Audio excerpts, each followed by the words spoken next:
million. Well, I'm rolling anyway, and, the news will be the news until it's not news anymore. Oh, the computer's working again, and I did get last week's show. Oh, good. So we can get it for you in a minute. Yep. The money would come directly from the revenue of the project. The funds serve to compensate Maine for the project passing through their land on its way to Massachusetts. Hydro-Quebec expects to make $10 billion she said she's US 5 minutes away. from the project. Oh, okay. Oh, here we go. Almost there. To hear the newscast and learn more about the news team, visit cjlo.com/news.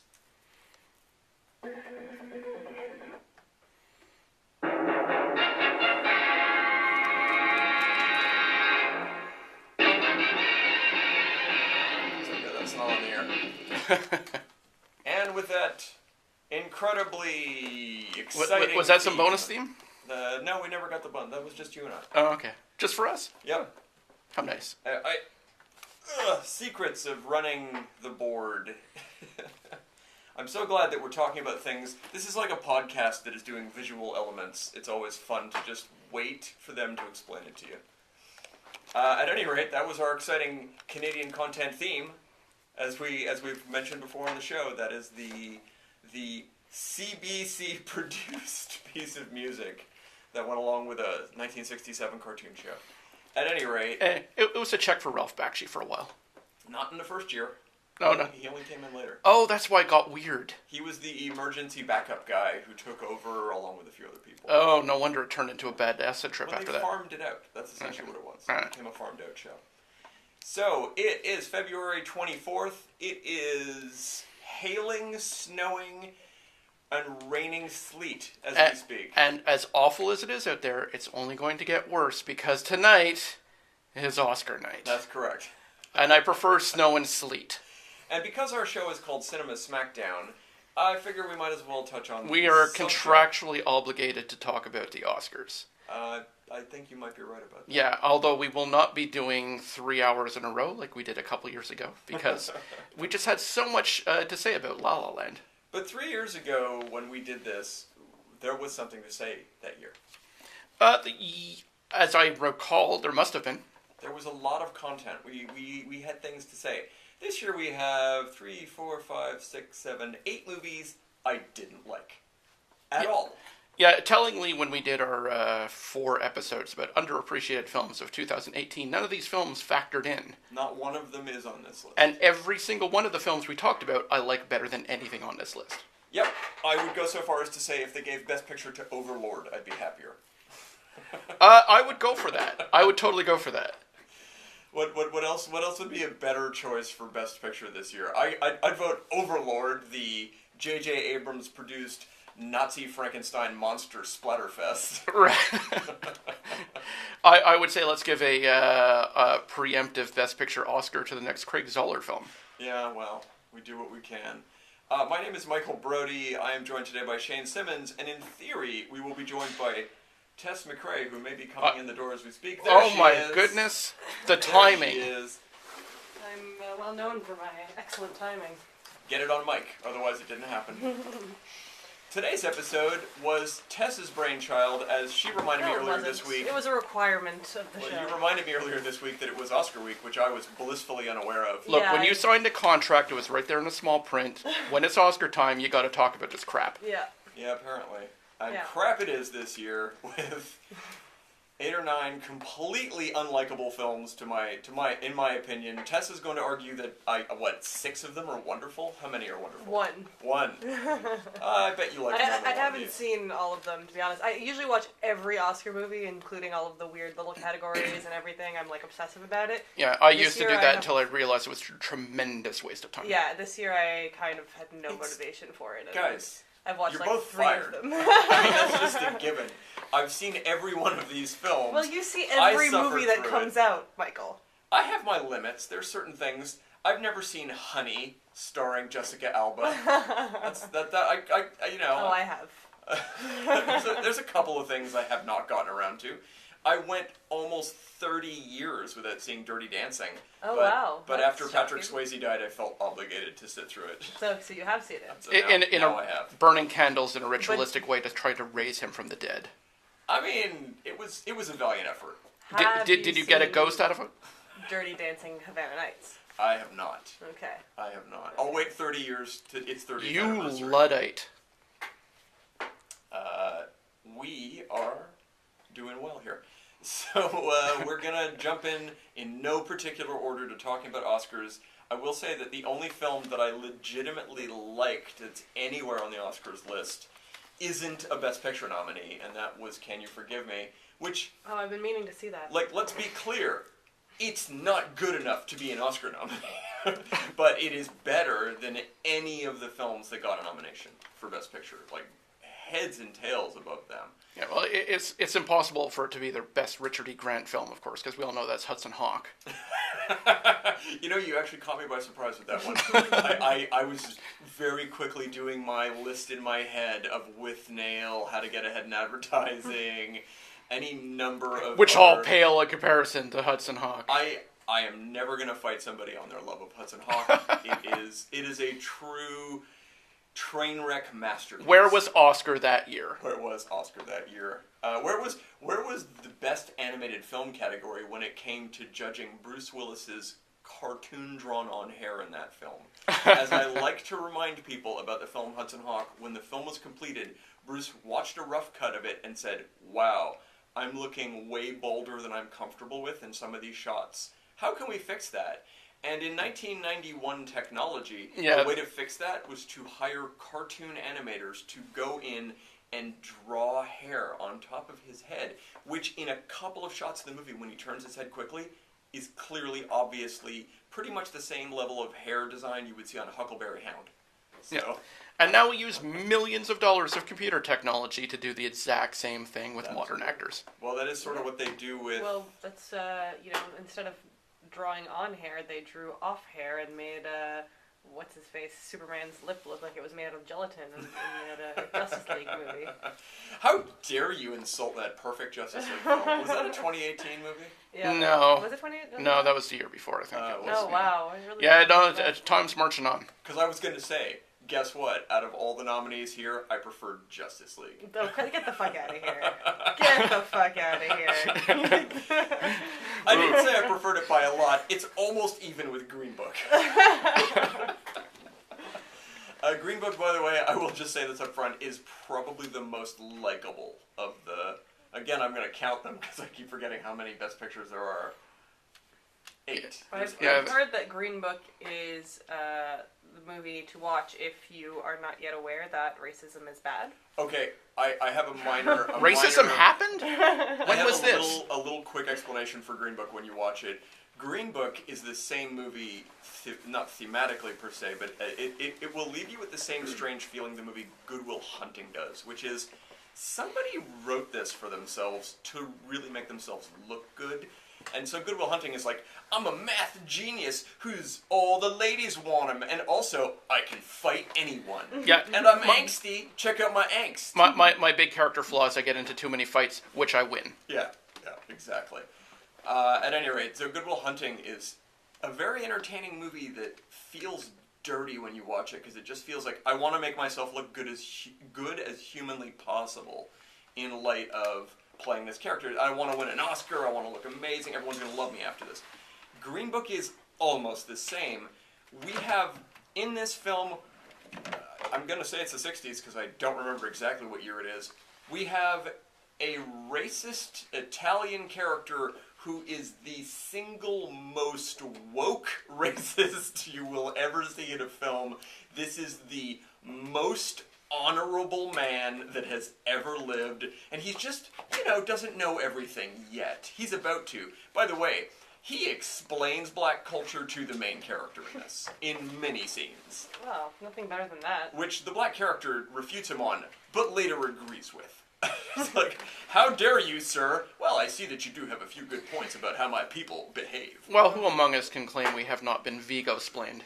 At any rate, yeah, the movie Green Book it does seem like an amazing fictionalized version of a real event, and it is based on someone's memoir. Somebody wrote this up. He said, I was once a guy who drove someone around for a while, and I'm just going to paint myself... I'm just going to talk about how amazing I was and all of this shit. It is a real painted... It's a it's an airbrushed version of what was probably an interesting story, and it touches on, I mean, so many hot button topics. It has racism, it has gay issues, it has Gay issues. Now you're speaking my language. That's right. It is not. He's not just a character.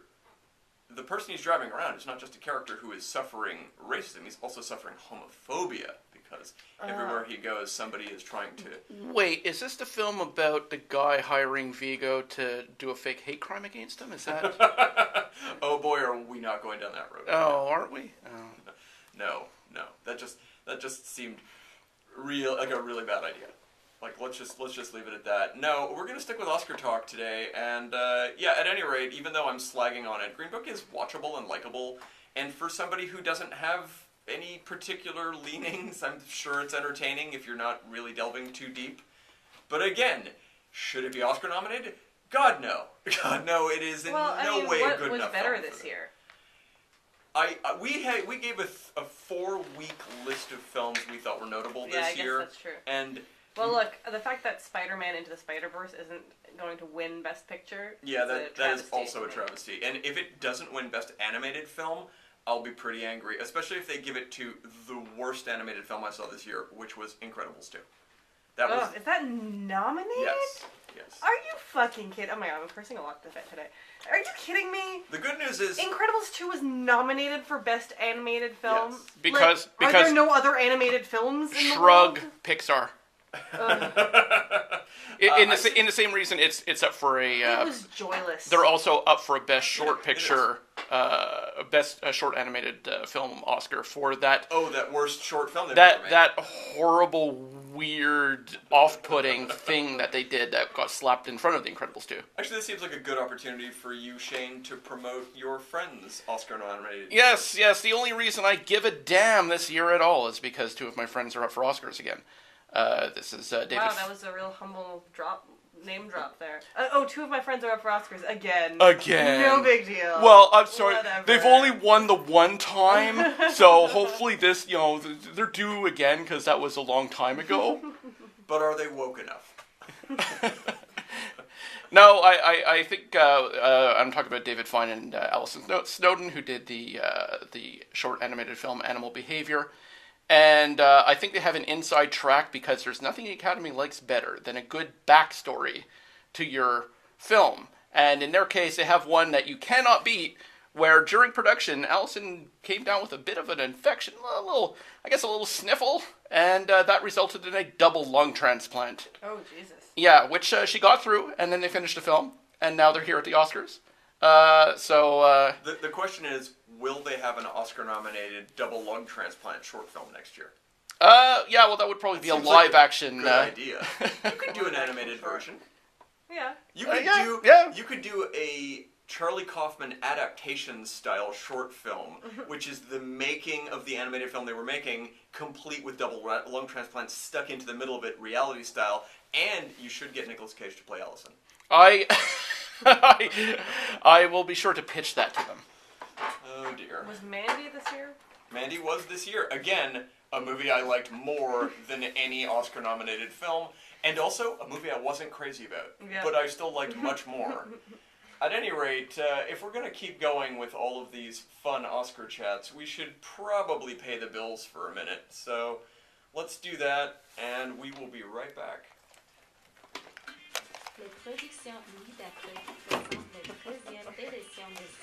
I was going to say, you should get your phone and have a go through the categories while we're talking, but you just plugged it in because it's dead? It's not dead, I can go grab it. I just wanted to charge it during the show. You were like, that's nominated? That's not professional talk. You might... I'm normally so on top of the Oscars. I'm so not on top this year. Better There's ready just nothing that was interesting to me this year, No, I fully agree with you. There's only one Oscar film I haven't seen, and I'm not going to bring that up, I guess. Which one? I just didn't see Roma, because... Oh, I really wanted to see Roma. I read the reviews, and the reviews are, it's a movie with a family in a house. There's almost no dialogue. It's all mood, and nothing ever happens. And I'm like, I feel like I saw it already. It's like a Tarkovsky film. Yeah, and I don't like those either. I saw it already. It was called Mother. Exactly. No, too much shit happens in that movie.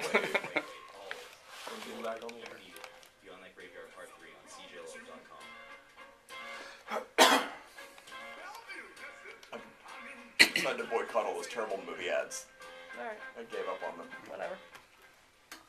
And we're back. This is Cinema Smackdown on CJLO 1690, where we're counting down the Oscar hits. Yay! Is that what we're doing? Can I say that I can I give a shout out to whoever at CJLO decided to buy new headphones for everyone? These are great. They're so nice. Yeah, they're not bad. They're not falling apart, and they. We've had them for a year. You just haven't been here. Yeah, we've moved from completely unusable equipment to what I would call subpar equipment. It has been weeks and weeks and weeks since one of our microphones fell apart live on the air. Yeah, That's I mean true, that's an that's impressive feat, you know. Yeah, the Meccano Lego construction arms that we work with are not snapping in our faces anymore, which used to happen regularly. Yeah, the shrapnel in our eyes really sucked. It was tough to keep up a rant about why the new Spike Lee movie wasn't working for me. Meanwhile, the new Spike Lee, speaking of Spike Lee, yeah. The new Spike Lee movie, BlacKkKlansman, is possibly his most entertaining film of the last 30 years. I would say everything after Do the Right Thing.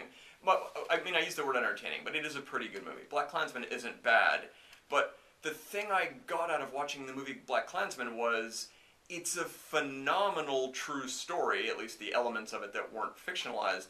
And when I watched the whole movie, all I could think was, this is the best you could do with a story this good. Because it's only an okay film, and there's huge missed moments in terms of dramatic effect. Stuff happens in this film, and I watch the scenes play out, and I go, well, I see how that event played out. Why didn't you make it exciting? It's just okay. So again, it falls into that category of, this movie's fine, but Spike Lee is one of those filmmakers who everybody considers is just due for his Oscar. Mm-hmm. He's earned it. As far as I'm concerned, the only movie he's ever made that works top to bottom is Do the Right Thing. Everything else is a flawed, not quite working film. A lot of people like his movie Inside Man, which is just a cute little thriller, though. Yeah, That's yeah. good, though. It's a Most solid of his movie. It event works well. movies are just sort of messy. As far as his important films go, as opposed Exactly. to, I mean, that one's a bit of popcorn. It's totally popcorn. I've always advocated for Malcolm X. I think, which I didn't care for as a biopic. It's just all right. That was one of those. I thought it was interesting for about 40 minutes, and then it just becomes. I always lump that in. It's one of the rare biopics that does a good job of showing the evolution of a personal philosophy. Sure. Malcolm X does that, Gandhi does that, and Batman Begins does that. That was cute. That almost felt like a scripted moment. At any rate, all our moments here are scripted. Yeah, aware of this? We write all of this before the show. I haven't seen any of the movies, and then I just repeat that over and over again. Tess, stop rustling your script. It's getting the paper noises on the air. All right, I'm just going to say all the titles real quick because I'm going to pretend like we live in a world where people can't figure out what's what. Yeah. At any rate, the nominees for Best Picture this year are Black Panther, BlacKkKlansman, Bohemian Rhapsody, Oh, The God. Favorite. Can we talk about that for a minute? We're going to talk about all of them. Green Book, The Favorite, Roma, A Star Is Born, and everyone's Star Is Born favorite. Is nominated for Best Picture. I like that Fuck outta it's like November 4th for you right now. You're hearing the Oscar nominations or whatever that was. Actually, it's in January, right? They nominate? I think it's somewhere around there. Well, it's got to be after the 1st of... I read them when they came out, and then I immediately forgot. I am not one of the people who get up at 3 a.m. in anticipation of hearing the announcement live. So, all right, so both of you cut in on me while I was reading a simple list. So I will just finish by saying, and everyone's favorite film, Vice. So we're gonna get a nice rant about Vice coming up in a moment. But Tess wanted to talk a little bit about Bohemian Rhapsody. Let's hear your thoughts, Tess. I hated it. Wow. You and I are such polar opposites on this, whereas you hated it, I merely despised it.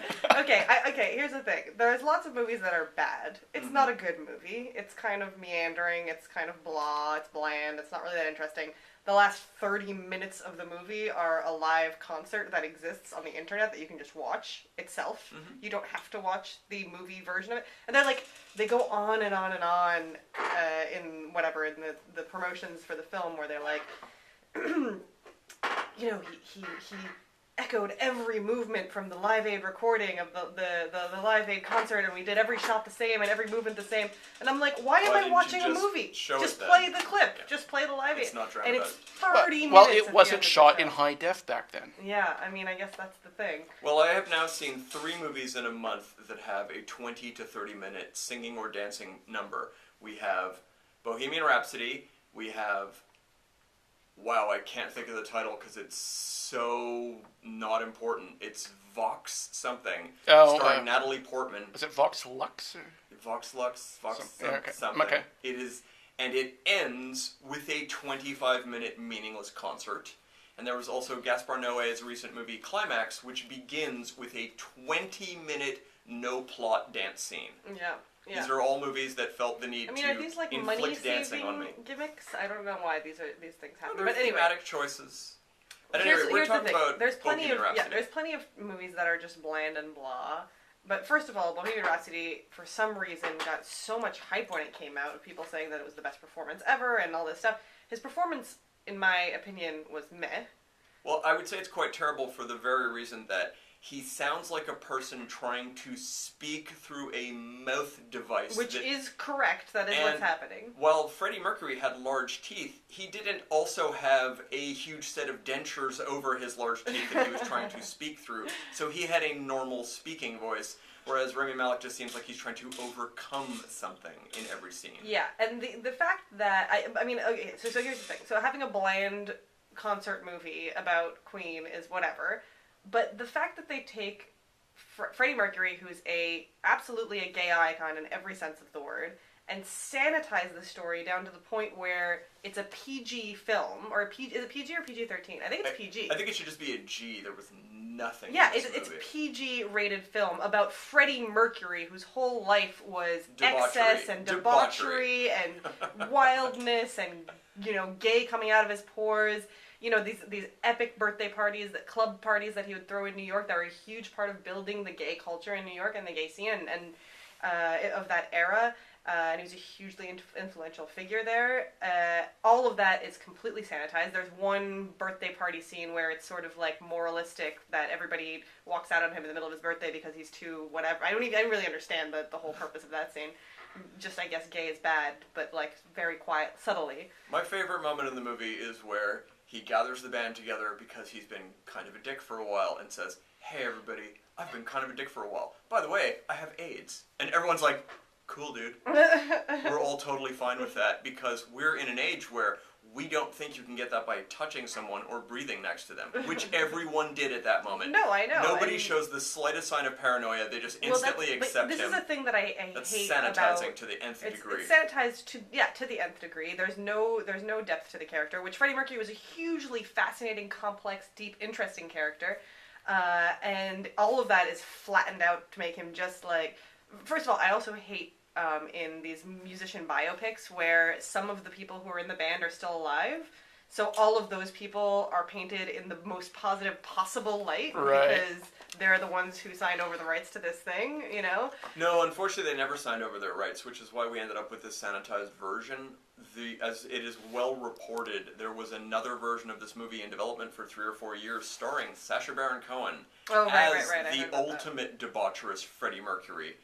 And not sure I would have wanted to see a Sacha Baron Cohen. I totally wanted Mercury, to see that version. But I could see where it could be interesting. And it was the members of Queen who had such control over this film who said, "No, we want a movie that makes money and makes everyone happy."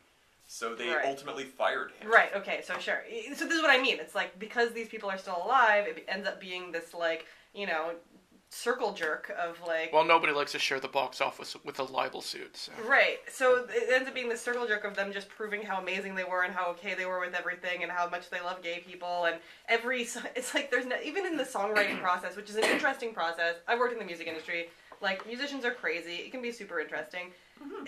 In this movie, it's like they know every single song that they write is going to be a hit. They're so certain of everything. There's no gray area. There's just this very, very simplistic conflict between the like stereotypical record label money guy and the band who like knows everything about artistic integrity, and they know exactly what they want, and they know that they're going to be successful. It's like there's just no depth whatsoever to the story. And and I think it's frankly disgusting that they took this gay icon and made him into basically just nothing. He's just a here's flat the piece thing. of paper. Any Freddie Mercury movie that omits the sequences in which he and his band wrote theme songs for both Flash Gordon and Highlander is not a movie I ever want to see. And this is that movie. They just pretend that never happened. And that's well, ridiculous. Then, I mean, those are like the two greatest things they ever did as a band. Bohemian Rhapsody is like their 38th best accomplishment. I hated it. So. Yeah, and the thing is, if you take the music out of that movie, which is really easy to do, since in most scenes it just feels like they're playing the studio tracks of them honestly, singing. while I was watching the movie, I felt like at times I felt like I was watching one of those like late night commercials of like the greatest hits soundtracks where they just cycle through. Well, they've made a lot of effort to scream and yell about how Rami Malek's actually singing all this. I couldn't tell. It just seemed like poor studio overdubs of everything. Yeah. What is wrong with these movies where it feels like they're singing in the moment? Why can't we have those? They have made them. They work really well. If you see the actual actor breathing as he is singing and being in the moment, it feels like something. When they just hit play on a recording of it next to them, it's just exactly what this movie was. Yeah. Hollow. It was a real hollow. hollow It's film. a hollow film, and there's nothing wrong with a feel-good crap movie about a band or whatever, but don't take Freddie Mercury and strip him of all of his amazing gayness, you know? Leave me his debaucherous, gay, eccentric lifestyle, you know. They spend a lot more time in this movie showing us his loving marriage. Yes, than his gay so stuff. straight. It's such a straight movie for a gay icon, you know?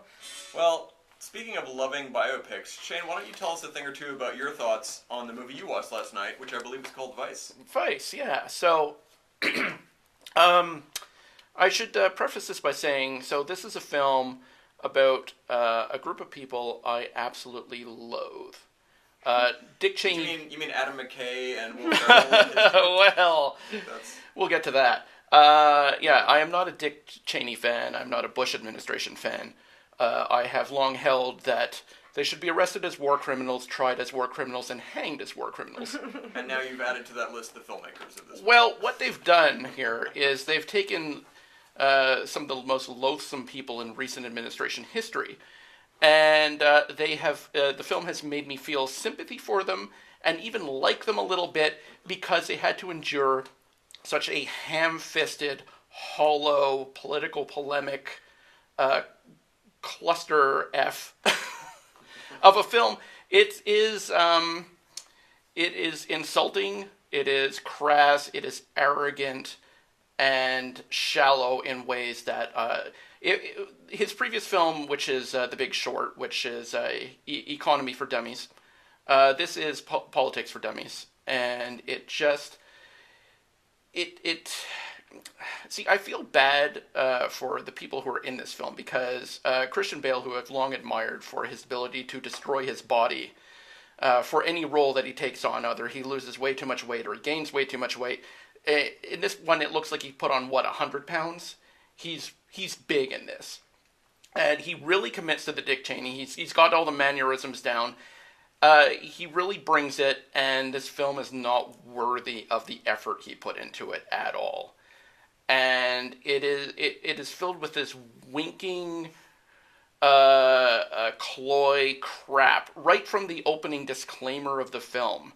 It managed to annoy me in the first seconds of it, when it was talking about, well, this is a true story, but, Dick Cheney is notoriously secretive, so it was hard to confirm a lot of these facts, but we effing tried. And it's like, oh, God. So wink. Wink, Wink, yeah. wink. So this is film, about an hour in, they tell you outright, and there is narration throughout this film telling you exactly how you should feel about these events and how you should feel about these people, rather than, doing anything with the performances that might be slightly ambiguous or give you a chance to decide for yourself how you feel about these events. halfway through the film, there's a scene where they say, oh, what was Dick Cheney thinking at this moment? Well, nothing short of a Shakespearean soliloquy could cover it, but, we can't possibly do that. And then they do a Shakespearean soliloquy with Dick Cheney and his wife in bed, talking about how he feels about this opportunity to become vice president. And the smugness, the in love with your own farts sensibility of this film just oozes out, and they keep doing things like that throughout. And it got to the point where, I'm fine if you want to make a satire about Dick Cheney. You can insult him all you want, but this film felt like you were insulting me as the viewer. It didn't just feel like you were spitting in my eye throughout the whole thing. By the end, I felt like you had taken a squat in my face. But tell us how you really feel. I didn't really care for it. I did not care for it either, and that's all I had to say about the movie. I didn't care for that. It pretty much, it just left me cold, is really. It was much like The Big Short. It felt like you're talking down to me, and that's the worst position you can be in. I accepted it in The Big Short because I know economics, not everyone's cup of tea, well, nor are politics, but I expect if you have enough interest to see a film about Dick Cheney, you kind of know what went on.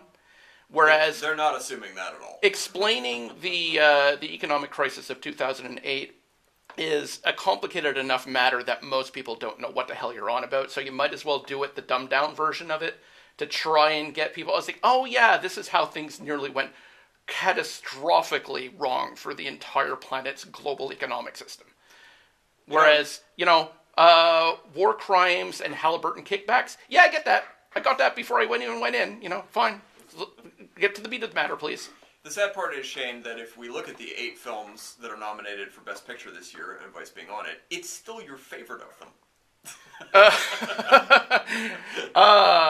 That's hard, because I was actually trying to figure out where Vice fits in my list of films I hated the most in my life, and I don't think it cracks the top 10, but I think it cracks the top 20. Mm-hmm. And it's still, well, I mean, it is worth mentioning. You've seen literally 2 movies on this list. I have indeed. And this is how disinterested I was in all the nominees this year. I mean, I'm sure the Queen movie, I'll see that eventually, and I'll go, that was an interesting cover band. Well, we can... that Queen movie. Yeah. I thought you meant the favorite. You're listening to CJLO 1690. Our show is called Cinema Smackdown, and we are talking Oscar. We're smack talking the Oscars. Smack talking apparently. the Oscars, yeah. Well, we've now heard about Shane's favorite movie of the year, which was Vice. Tess, why don't you tell us about your legitimately favorite film of the Oscars? The favorite movie of the year? Yep. Legitimately, I love the movie The Favorite. So we disagree strongly on this. No, we don't disagree strongly. I've already forgotten it almost entirely. That's not hate. It would have been hate. I just was disinterested. Well, I absolutely In loved this it. costume drama. It is a lesbian period piece. So that's right in my wheelhouse. Generally speaking, it's a Yorgos Lanthimos film. Sure, that could be his name. That is his name. He did Dogtooth and The Lobster and something else, maybe. The Killing of a Sacred Deer. I hated that one. Yeah. So I absolutely love this movie. What I love, well, first of all, I thought the performances were excellent. I loved Rachel Weisz. They were very costume drama British, yes. Well, I loved Rachel Weisz, and Olivia Colman. I thought was just absolutely perfect as this she spoiled. does horrifically look grotesque in this movie. She looks grotesque. She acts grotesquely. She's like this horribly overindulged, spoiled royal character, which is very sort of overdrawn and surreal, which I really enjoyed. The shots in the film are absolutely gorgeous. The whole film is shot, or a lot of the film is shot in this kind of very bizarre fisheye lens, which lends this very surreal sort of magical realism element to it, which is like compounded by a lot of the choreography and the dialogue and the way the story kind of progresses.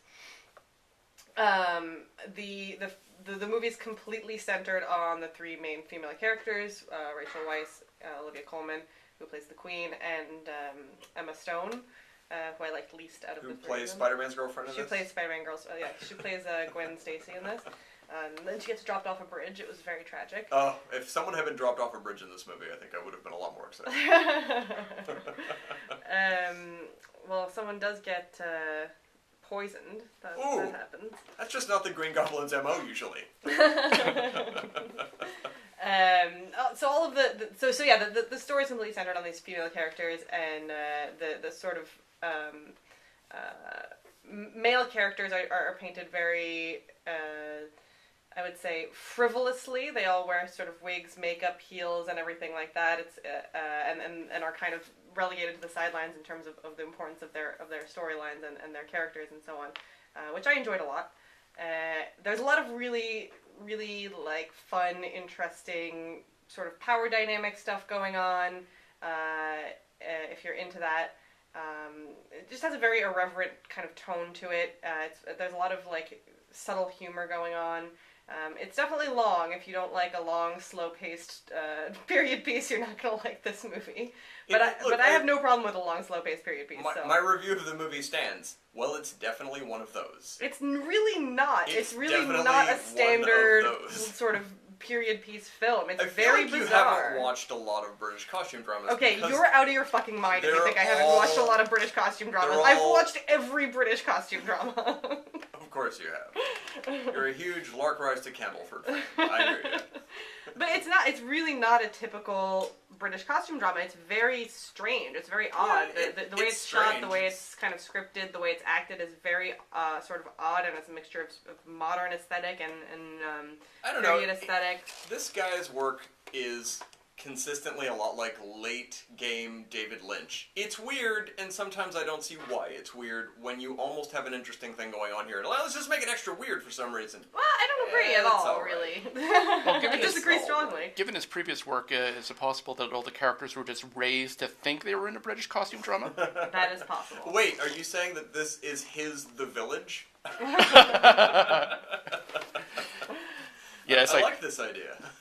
It's part of that genre of let's raise our children to believe weird things. I will say I'm quite interested in his next movie, which was announced this week. He is going to be adapting a Jim Thompson novel, and when I read the synopsis for it, I was sure that the reporter got the book wrong, because this book is called Population 1280, which is a small town, or small area, but the synopsis was a mild-mannered sheriff who is secretly psychotic is working in this small town. And I was thinking, but no, that's the wrong book. That's The Killer Inside Me. Well, it turns out Jim Thompson's written book after book about small-town sheriffs who turn out to be psychotic.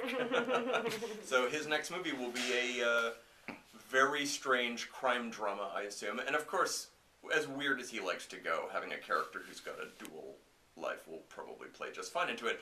I can't wait to see what he does to, and I'm just assuming he'll be in this, Colin Farrell in this movie. Will he have a shaved head, or will he be 40 pounds heavier? He likes to mess with him, so I am curious to see where that goes. Maybe he'll make the sheriff John C. Reilly. I like that idea. Maybe he'll be playing it as a lobster. I wouldn't put it past him. I don't know if he's going to do a straight adaptation or mess with it. It is hard to say at this point. But I'm always a little more fond of the noir film than I am the British period costume drama, so it I wouldn't call it drama. No, that wasn't a drama. No, I wouldn't call it that a drama. dry, difficult to sit through movie.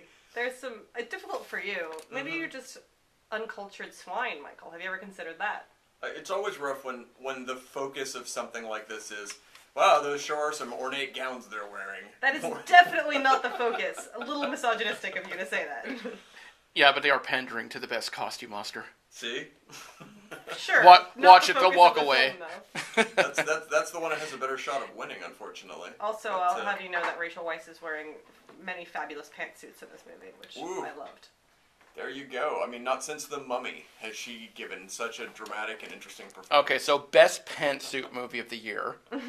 Good, got it.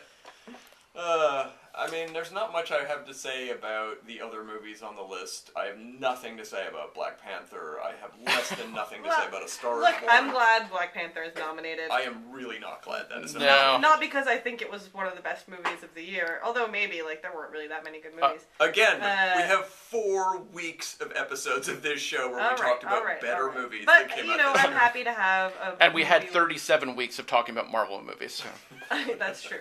I'm happy to have a movie that was like, an all-black cast or primarily black cast and black director and everything be nominated and get attention and send the message that that's something that should have more of. I think it's too much to ask for the film to actually be good, Michael. I think that is too much to ask. Have you seen the Oscar-nominated films this year? Yes, we are in agreement that they are mostly not good. Yeah, it's not a particularly good movie, but it's fine. In the other categories, the things that are not Best Picture nominated that are nominated are sometimes interesting. For instance, Willem Dafoe was nominated for a movie no one will ever see as the Best Actor. He's playing Vincent Van Gogh in another agonizing Vincent Van Gogh movie. Oh, it was so tough to be you, Vincent. I think there's 18 of those films now. Yeah. Are you just declaring you're going to sit through this? You will never see this movie. I'll go see You're it. I watched the other oil painting one. Yeah. The animated one. Yeah, I mean, you're saying that now, and maybe to spite me, you'll watch it, but on your own, this will be hundreds of movies below the list of things you're going to get That's to. not true. What is this movie called, Tess? I think it's called... Alright, so while Tess is figuring this out over the next few years... I was going to say Loving Vincent, but that was the other Vincent. I will answer that trivia question. I believe it's called Antichrist. Any Willem Dafoe self-mutilation type movie is called Antichrist. I think you're right.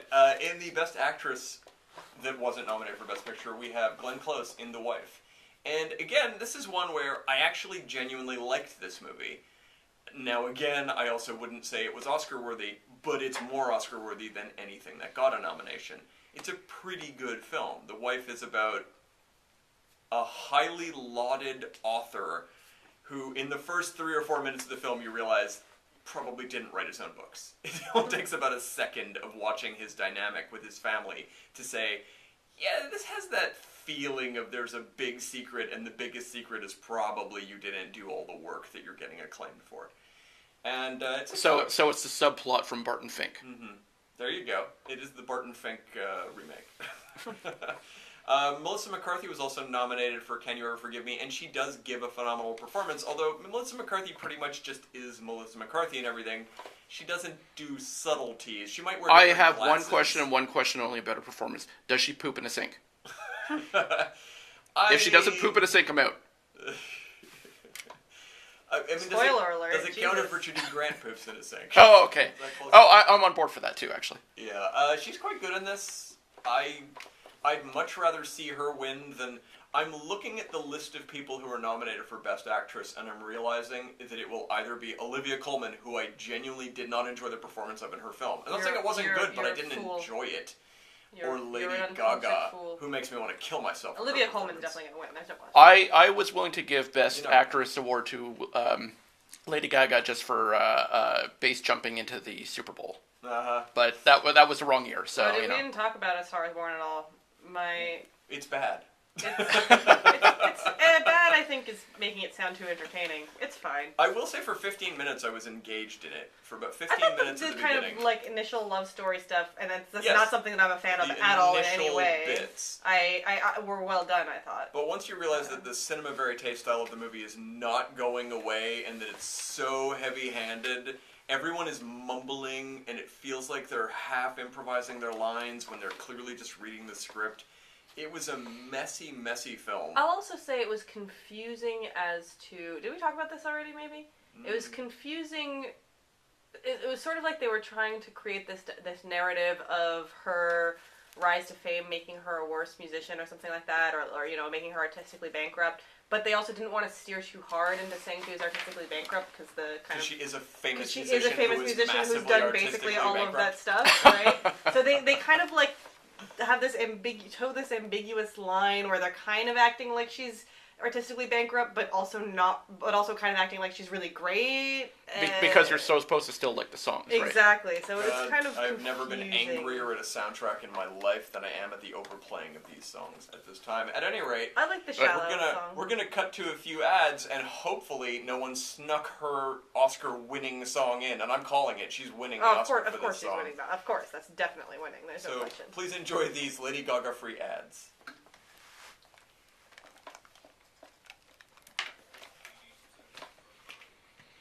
I mean, I can only hope it's not going to play now. Everywhere I've gone in the last 2 months, it's been playing.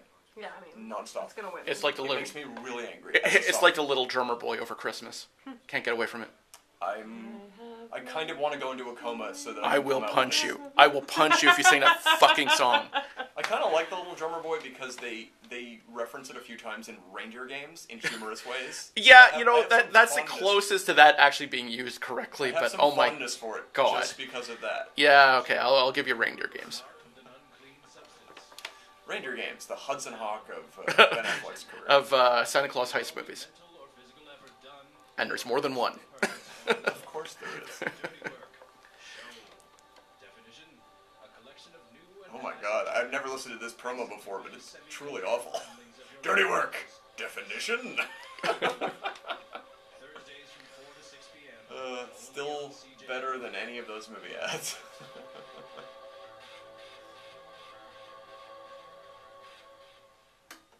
And we return to wrap up our Oscars talk for 2019, the 2018 movies that we're going to give lots and lots of awards to tonight. Yeah, our so show is called Cinema Smackdown, and this is CGLO 1690. Take it away, Shane. Oh no, we've just before the break we were establishing that Lady Gaga is no Barbara Streisand, who is no Judy Garland. Wow, and isn't there a version that comes before the Judy Garland? I think so, which actually, is but not about music. I think it's about acting. Oh yeah, I'm sure I saw it back in the day, but I can't remember. I have not. Yeah, I'm the resident film history guy who's seen all the crap from the 30s. So. Right. Speaking of Oscars and stuff, Richard E. Grant is nominated for his role in Can You Ever Forgive Me? And he plays a great scene-stealing, delightful alcoholic has character. He, because he excels at that, has he been nominated or won before? No. Okay. I know he hasn't won. I'm pretty sure he hasn't been nominated. But then again... Because like everyone else, I cannot remember who won or lost 5 minutes after it happened. He's probably been in 5 or 6 of these British costume dramas, all of which have melded into one film for me, and he may have been nominated for one of those that I'm not aware of. Who knows? He may well be Olivia Colman, for all I know. It's quite possible. Can you believe Sam Rockwell was nominated for his awesome role in Vice? Like I said, I appreciate what the actors were doing in that film. I just wish they had a film to go with it. I'm glad Sam Rockwell was nominated. I like him. Keep nominating him. I like Sam Rockwell, but I like it better when he's in good movies and he's good in them. Yeah, whatever. Look, Vice was the sort of film that if you're going to have someone playing George Bush, they might have just hired producer Will Ferrell to recreate his ham-fisted version of him from a Saturday Night Live sketch, because that would have fit with this crap film. Look, I've stopped hoping that the Oscars will nominate good movies and actors, and now I just care that they're sort of creating a situation that'll create a good situation for someone I like. It happens every few years. There will be one. Like a couple of years ago, they nominated J.K. Simmons for Whiplash? Yes. Jeez, why does that title always disappear from my mind? It's because it's nothing to do with the film other than it's the song title of something that they play at the end. However, that movie winning any awards meant that Damien Chazelle would go on to make La La Land, and therefore makes me wish it had been erased from the space time. Hey, greatest Fantastic Four film ever. He didn't make that. He wasn't. Oh, sorry. I was thinking of the actors. I will say that had Damien Chazelle directed a Fantastic Four movie, I would have been much more interested. Me too. I thought you were talking about the actor whose name I equally don't know. That's Miles Teller. There you go. Oh my God! How am I the trivia master today? He's always struck me as one of those not quite good looking enough to be an actors. Yeah, he's one of those where you're like, whose uncle is he? Yeah, he started his career with Mark Hamill's scarred up face. Mark Hamill at least was kind of famous, and then got facial scars. They hide Mark Hamill's scars fairly well, though. I feel that way as well about Dane DeHaan. Oh my God! But he's pretty at least. But he's sleepy. the Sleepy worst. pretty. He looks like a pretty psychopath, is what he looks like. Right. At best, and they keep trying to tell us he's a leading man. God, I absolutely loved Dane DeHaan in what's the French science fiction movie he was just in? Valerian. Valerian. I was like Valerian. Velmo. No, it's not Velmo. I mean, he is. You must. It's see, a charisma vacuum. You have to see Valerian just to see possibly the greatest miscasting in history. I think we talked about this a Yeah. lot when He's Valerian so came out. wrong. Him and her both. Oh, they're both they astonishing. legitimately look like, and I said this at the time, I think, they legitimately look like, like middle school children who are play acting as adults Absolutely. in the movie. That's really what it comes across And as. they keep talking about being in love. Yeah. Like it's this ephemeral, important concept that we never stop talking about. And he, like children would. And he is putting on like a grown-up voice in the movie. Like he puts on a deeper voice. I swear to God, he sounds like he's doing a Keanu Reeves impression in the movie. He puts on like this more deeper voice so that people would think that he's a grown-up. It is an amazingly terrible film that It's I found. It's pretty amazingly I terrible. couldn't take my eyes off it. Yeah. And again, I will say I preferred it And to it's every like 3 Oscar-nominated hours film. long. That indeed was my next comment as well. And I'm not kidding about that. I prefer it. You've seen? Oh, I've seen Valerian. Yeah. So Shane's seen 8 movies his whole life. I'm surprised that this is one of them. No, I've seen 8 movies that were made this century. Before that, I've seen everything. That's true. You were on it. What happened, man? What happened? I got old and tired. We used to be movie buddies. We'd see everything and complain about all of it in the best way. And now I just have to recap stuff. Well, one of us got into a 12-step program, and the other one's still shooting at junk. I like this analogy. We should change the it's title very of the show. accurate for you, Michael. We should change the title of the show to Shooting that Junk. So the big question is, who among us is actually going to watch the ceremony tonight? I will not watch it live, as I will be downtown performing live trivia at the time for what I'm hoping will be an audience, considering A, the Oscars is on, and B, Nobody cares about the Oscars. it's the end of the world outside. Yet again, every time I host trivia, there is some sort of weather phenomenon happening. It's called living in Montreal. Yeah, but it seems to be relegated to Sundays at this point. It's like the week saves up its energy and then spits out a fireball right as I'm trying to get people to come into the show. But yeah, with the sleet, freezing rain, and this morning's hail, I'm at a loss to figure out what's going on. Yeah, since I cut my cable a couple years ago, I don't have the option of just putting it on. Because, I've watched every single Oscar ceremony since I was a kid. Since the early 1900s. Yes, exactly. Well, yeah. Let's be fair. Since 1927, when they actually began, I was there for the first live giveaway for the for jazz that singer. Yeah. 26-minute ceremony. I made the mistake of betting against both Wings and Sunrise. So, yeah. Hey, I lost my shirt, and then the crash happened a couple years later, and I really lost everything. I was going to say, you didn't have anything to lose. I've never recovered at this point. So I'll have to see if I'm going to do what I did last year, which was stay up all night until it showed up on a torrent site, download it, and watch it before I heard any results. But yeah, that's what I'm doing. That's 100% my plan. If I can't find it streaming somewhere, I'll do that. I won't read a list. I have to agonizingly watch the horrible train wreck of a show. The show that no one even wanted to host this year, and I so don't care. But damn it, I actually have to watch the animated short film category, because how often do I know people who are up for something? Yeah, I understand that completely. I guess the last thing to talk about, because we only have a couple of minutes left, is that there was a great movie this year, and it is nominated for an Oscar, and it is called Spider-Man Into the Spider-Verse. Yes. It is newly released to home viewing as of this week, and I rewatched the first 26 minutes of this film the other night with someone who hadn't seen it yet. That's as much as we had time to get through, and this is my third viewing of the film, and it gets better every time I watch it. Absolutely. This movie should be nominated for Best Picture. It was the best picture of this year, I think. Yep. I mean, I honestly think that it was. I mean, it's amazing. It's creative. Every story beat works. The performances are great. The art is redonkulous. And it has more subtle filmmaking than anything I've seen this year. There are tiny moments where characters just react to things that you never hang on in movies, that genuinely bring you into the moment. Things that should be easy in a live-action film and yet are almost never there. just and little just human the character beats. designs in the film are. I mean, it's a masterclass in animation, really. Yeah. I loved it. The fact that they are essentially computer animated, hand drawn characters, and what I say about that is very interesting.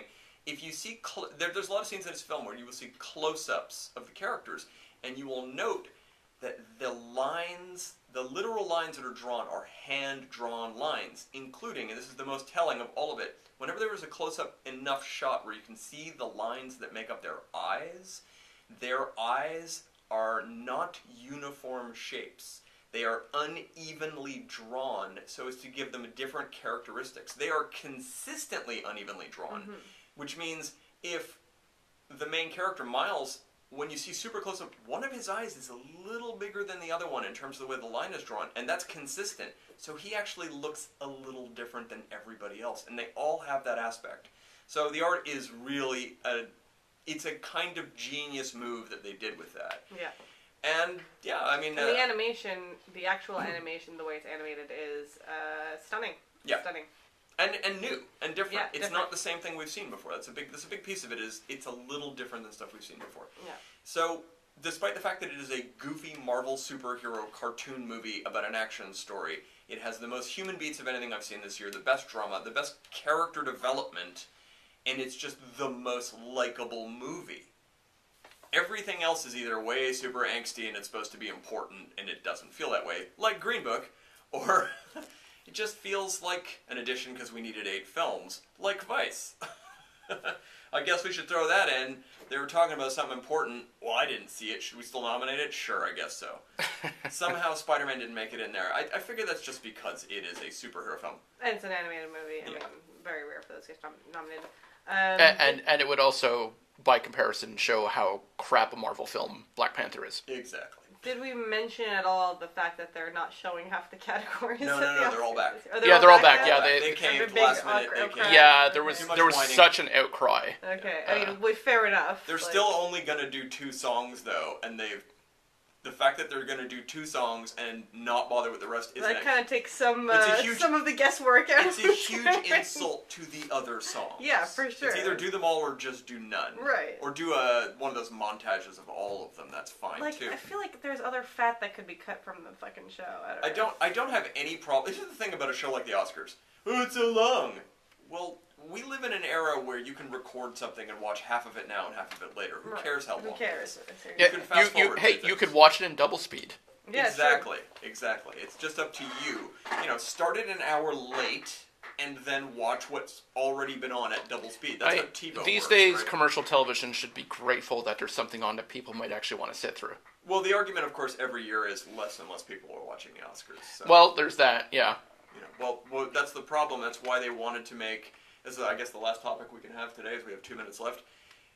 They wanted to make something called the most popular movie category. But they couldn't figure out a way to define that.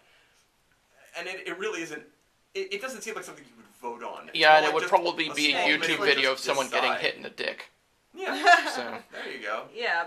Also, it's like, you just know. Look, the category, I think I've even said this on the show before, the one category I feel is desperately missing from the Oscars, the only problem is it's hard to give out statues for this, is Best Ensemble Cast.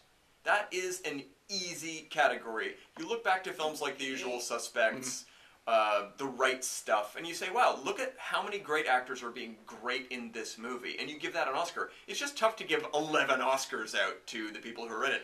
Yeah, I think they're afraid in that case that it would promote more of those all-star extravaganzas, which always work out poorly, where they get a whole bunch of really big stars competing with each other in a movie. It's a phenomenon that sort of dried up for the most part, and with just cause, because very few good films came out of that. Hey, I mean, if it wasn't for Once Upon a Crime, I wouldn't be a John Candy fan. So it's one of those movies. We are completely out of time. I'm Michael Brody. Today I have been joined by Shane Simmons, who will reluctantly watch the Oscars. And Tess McRae. Who made it? Barely. I made it. Just barely. Squeaked under the wire. Enjoy the Oscars tonight, folks. We know we will, as you can tell by how we speak about it as though it's magic. The ceremony, the glamour, it's everything it's cracked up to be. The broken dreams. Judge for yourself, everybody. Have a great afternoon. The the very pageantry of it. Yeah, there's so little to say about the real show this year. Isn't that amazing? We're good.